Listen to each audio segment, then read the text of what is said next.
Okay guys, here's a few things that you as a producer really should be taking advantage of when it comes to selling beats, when it comes to the whole sort of idea of making money from music, you know. These things can basically like prevent you from burning out.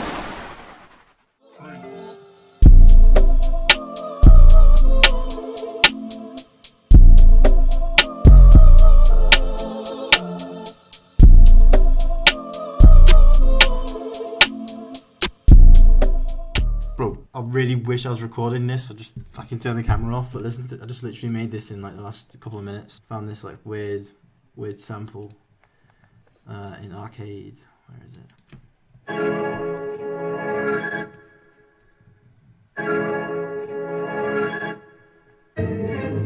So sick. It's like old school military, dark kind of, I don't know.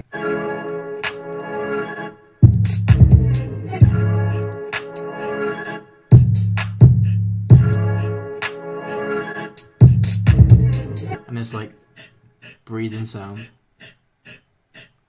Didn't even bother quantizing it, just kind of left it as I recorded it.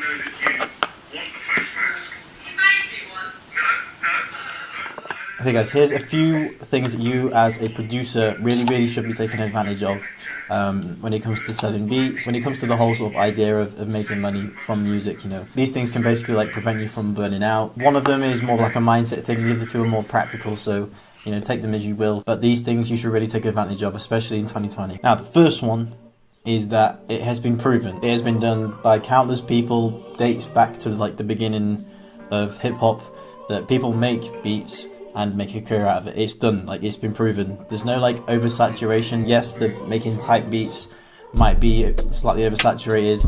Yes, you know, making a certain type of beat or doing certain things that have been done loads and loads aren't gonna work as well. But the whole premise of making music and making money from music and making a living from it has been proven time and time again. So the good thing that you can take away from this is that you can do it as well. There's no like limit as to how many people can be successful from this. It's, you know, it is what it is. Like if you make music, if you make good music, if you put in the time and the effort, the research, if you really want to go for it, it's doable. Like it really is doable. You just have to keep pushing and pushing. You're gonna make terrible beats for a very long time. Then you'll start getting a little bit better and a little bit better until you get to a point where you start making money, and you get to a point where like you kind of aren't surprised by making the money. You know, sometimes you make a sale and you're like, oh, I made a sale. When you get to a certain point, you start realizing like, you know, I actually deserve what I'm getting paid for now. If you have that mindset going into this, then you will do a lot better off, okay? So that's the first thing.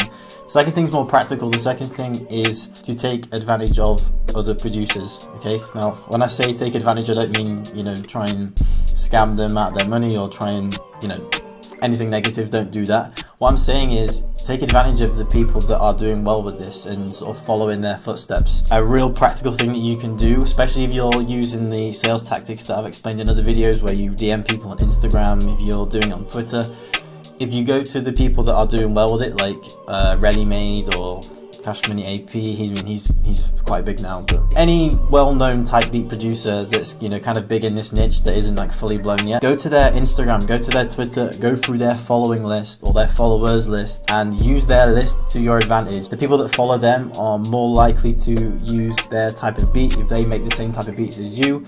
Perfect, you've got a full list of like 10,000, 15,000 people that they follow, or that followed them, sorry, that you can reach out to as well. So don't sleep on people that are doing well with this. Go to their page, use their followers list. It's fair game. Like you're not doing anything illegal by reaching out to people that somebody else follows. You can probably reach out to a lot more people because their following and followers tend to be the producers or rappers. Okay, so take advantage of other producers. Reach out to the people that are following them. You know, obviously you can use like hip hop promotion pages, hashtags and all that stuff, but other producers is a really good way to get to, you know, potentially new clients for yourself. And don't see it as like, you know, I'm sneaking through their list. Don't see it as that. What you're doing is basically finding people that might not even have liked their beats, they just follow them, you know, they listened to their beats a few times, followed them, now they don't even really need their type of beats anymore. You reach out to them and their beats are perfect for what they're wanting to work on. So, you know, look at it as that way. You know, you're trying to put yourself in front of people that want to listen to your music, if that kind of makes sense. But yeah, that's the second thing. And the third thing that you really need to take advantage of is the fact that I'm going to guess that most of you guys watching this video are, you know, fairly small, you have a small fan base. So the last thing that you really want to take advantage of is that thing in itself. Being a small producer is a huge advantage, especially when you have big companies that, you know, not the big companies, but big, you know, beat making companies like Cymatics, you know, Kyle Beats and all those kind of people.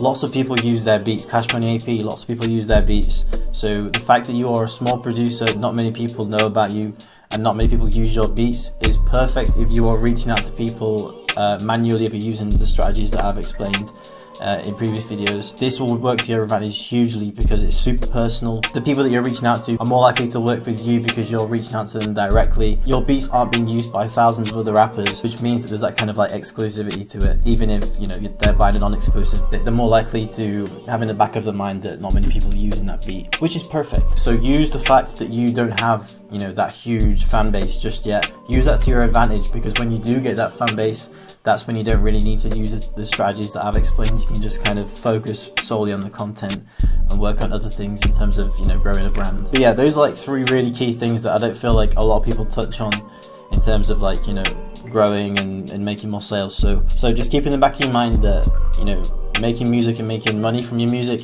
has been done countless times, so don't feel like you don't deserve that too. You just need to work towards it. Make sure that you are utilizing other producers on social media, on their YouTubes, wherever you can find them. You know, go through their following, you know, not copy, but use their content as inspiration for yours and make it, you know, more personal to you. Use the community that is growing pretty rapidly to your advantage, and, you know, let that sort of direct a lot of things you do. And then obviously the last thing, take advantage of being small, especially if you're reaching out to people individually. It's a massive advantage if you're reaching out to people because it's way more personal. Normally I like to make the melodies and show you guys what I made, but I literally just used Arcade and just drew in random keys. But oh my god, it is so good. You should listen to this.